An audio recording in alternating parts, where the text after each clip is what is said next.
Hi everyone, welcome to the lecture series on network analysis. Now, what do you mean by a network?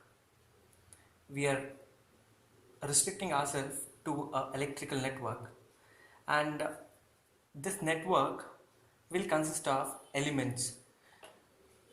Those are active elements and passive elements.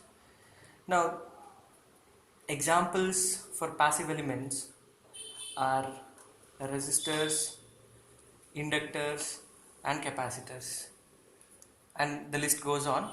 For us, for our discussion, we'll restrict ourselves to R, L, and C. An active element example is a battery. So, by this mere example, we can define what are passive elements and what are active elements. See, active elements are the elements in the electrical network which can generate energy on their own. So battery can generate energy in the form of voltage on its own. Whereas passive elements like resistors, inductors, and capacitors can store the energy, right?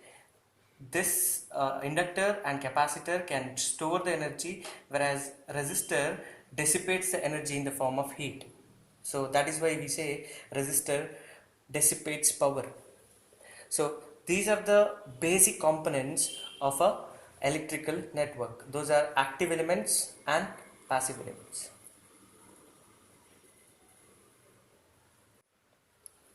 Now coming to the discussion of different types of active elements and passive elements. Now I've added one more active element as current source.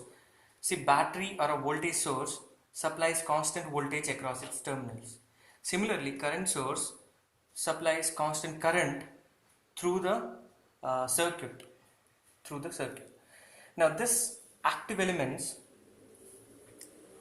are divided into two types. One is independent sources, other one is dependent sources.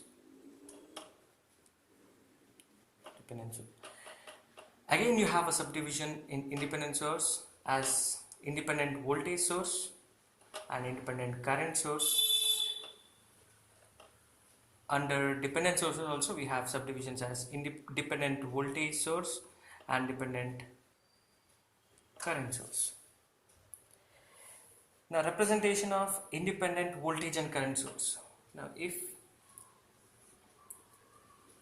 a source supplies a constant voltage across its terminal, say for example I have given a example of 10 volts. If it gives a constant voltage across its terminals,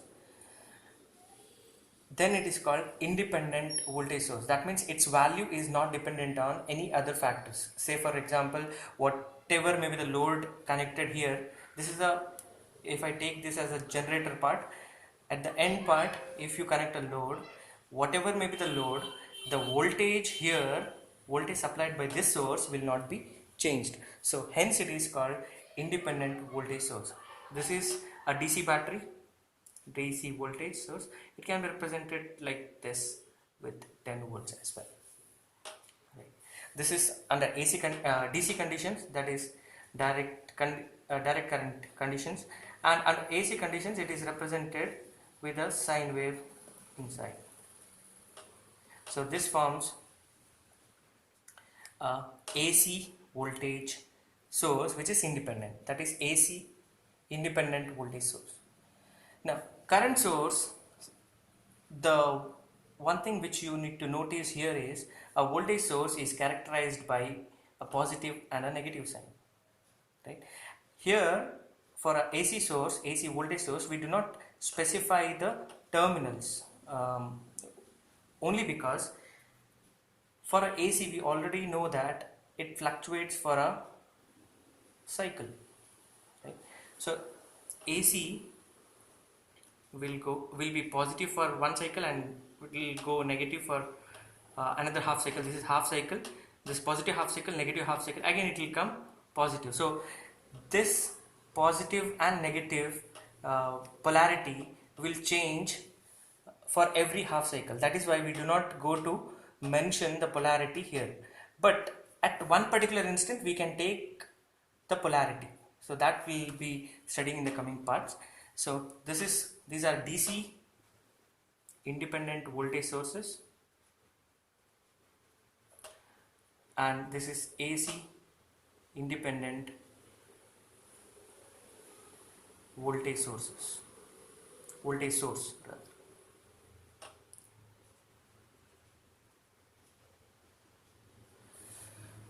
This is DC and AC representation of a independent voltage source. Now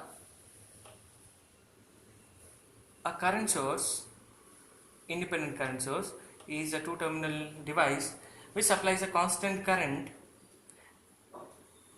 through the elements connected across it, right? So it is represented by an arrow indicating the direction of the current flow. So now the direction of the current is from bottom to top or down to up. So the definition is, it is an independent current source which supplies a constant current through the elements of the circuit connected to the ends of it. So the basic definition of independent sources is, independent sources are one whose values will not depend upon any other factor. That means they maintain a constant value of, say for example, voltage or current across its terminals. Now in dependent sources we have four types. Always remember, the dependent sources are represented by a rhombus, right? So if I give plus sign here, minus, there are four types: two voltage sources and two current sources. That is why I'll write all four in one row.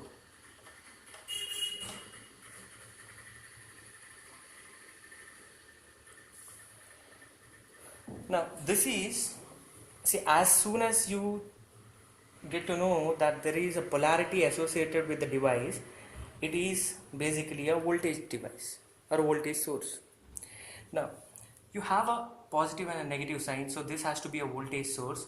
Now its value may be given as K into V1, where K is a constant or a multiplying factor, and V1 can be a voltage anywhere in the circuit to which this dependent source is connected, right?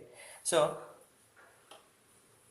I can give this as KI1, wherein K is again a multiplying factor or a constant, where I1 is the current through the current in the circuit at some particular point. Here, as soon as you come to know that there is an arrow, it is a current source. Now its value may depend upon some voltage in the circuit or some current in the circuit. So these are the four types, that is two types of voltage sources and two types of current sources. One is, it is a voltage source, so I can write voltage source whose value is dependent upon a voltage which may be present in any part of the circuit. So it is a voltage dependent voltage source, right? This is again a voltage source because it has polarity, and its value is dependent upon the current in the circuit. So it is current dependent voltage source. So if I go by the same lines, the third one has to be, it is a current source whose value depends upon voltage V1 at some part in the circuit.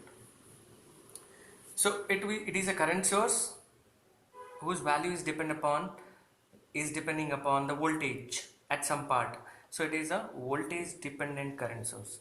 Again you have a current source here whose value depends upon the current at some part in the circuit. So it is a current dependent current source.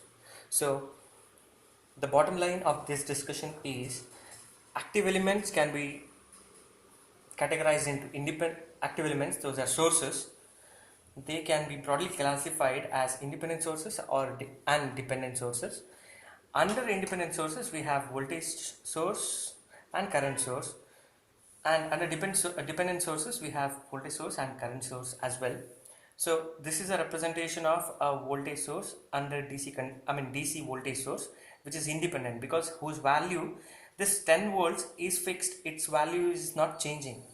Whereas here the value of this voltage source will change according to this value V1, right?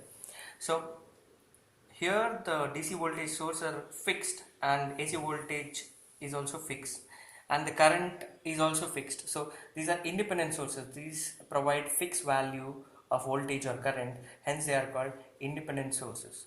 Whereas these four are dependent sources, two of which are voltage sources and other two are current sources. And if the basic identification of a voltage source is polarity, if it is having plus and minus sign, then it is, you can be rest assured that it is a voltage source.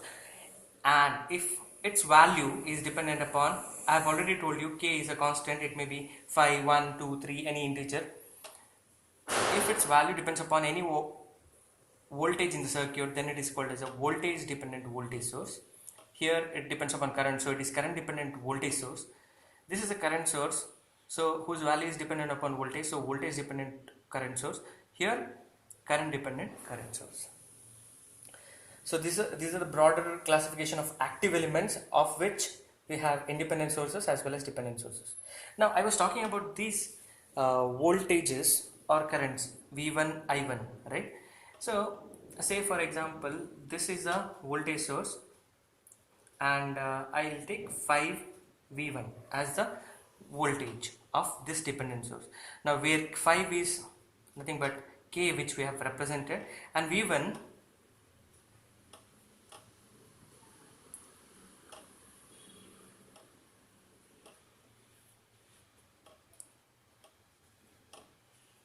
can be a voltage drop across this resistor R. So V1 is a voltage drop across this resistor R. Now I hope all of you know the representation of resistance. It is like this. We'll discuss about it in the next section. So if this is a voltage V1 across R, the voltage V1 controls the magnitude of the dependent voltage source, 5 dependent voltage source, which is present here, by a factor of 5 into V1. That means if V1 changes by any chance, even this dependent source value also changes. That is why they are dependent sources, those sources whose values depend upon some other factors in the circuit. Here it was V1. Say for example I have 5 I1, where I1 is the current flowing here through R. So if current changes here, this value also changes. So it is a voltage source because of the polarity, and it is current dependent voltage source. So it is CDVS here, current dependent voltage source. This is voltage dependent voltage source.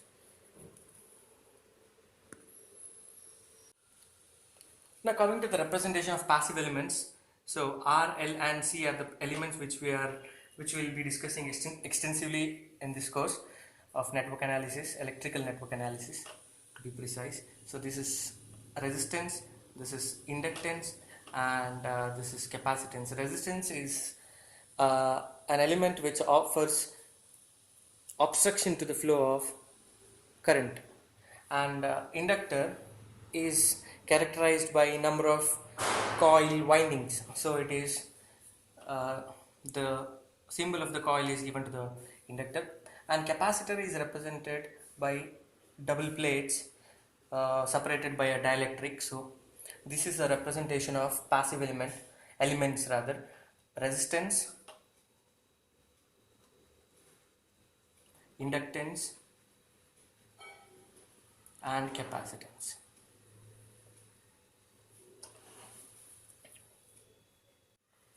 Now resistance is one element which obeys Ohm's law. And what is Ohm's law state? is under constant conditions of temperature, the voltage across a resistance is directly proportional to the current flowing through it, and that is V is equal to I into R, which is where R is the constant of proportionality and it is called resistance, which is called resistance. So V is equal to I into R is the equation that will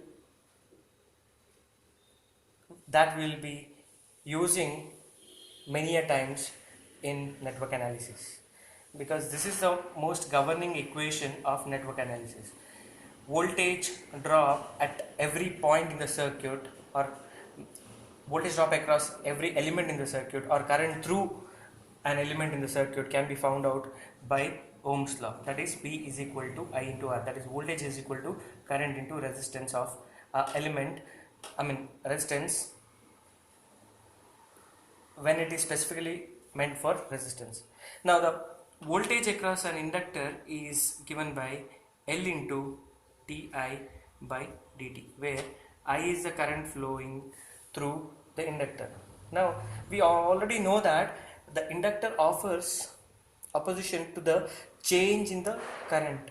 So the change in the current is always represented by the differential, right? As we know that if you have a line or a function and we take a differential, and at one particular point if we find the differential value, that gives slope. Or differentiation means the change in one quantity with respect to some other quantity. Here change in that quantity is current, and the current change is with respect to the time. So voltage across an inductor is given by VL is equal to L into Di by dt, where L is the inductance of the inductor. Now capacitance voltage across a capacitor is given by 1 by C integral 0 to T I of T dt. It is the, you can say, the reverse operation of differentiation, that is integration. The voltage across an inductor is the differential of the current, whereas voltage across a capacitance is integral of the current, and you divide that integral by capacitance. That will give you the voltage across a capacitor. So these are the three governing equations when it comes to a resistor, an inductor and a capacitor. So resistors obeys Ohm's law. So it is voltage if this is the voltage across the resistor V and the current is I, V is equal to IR we can apply. So if inductor is the current of I amps is flowing through an inductor, then the voltage across it is voltage induced across it is VL is equal to L into Di by dt. Now capacitance, the voltage across a capacitor is 1 by C integral of I of t dt. So capacitor stores the energy. So these are the basic representation of passive elements, as well as the equations relating voltage and current with respect to resistance, inductance and capacitance.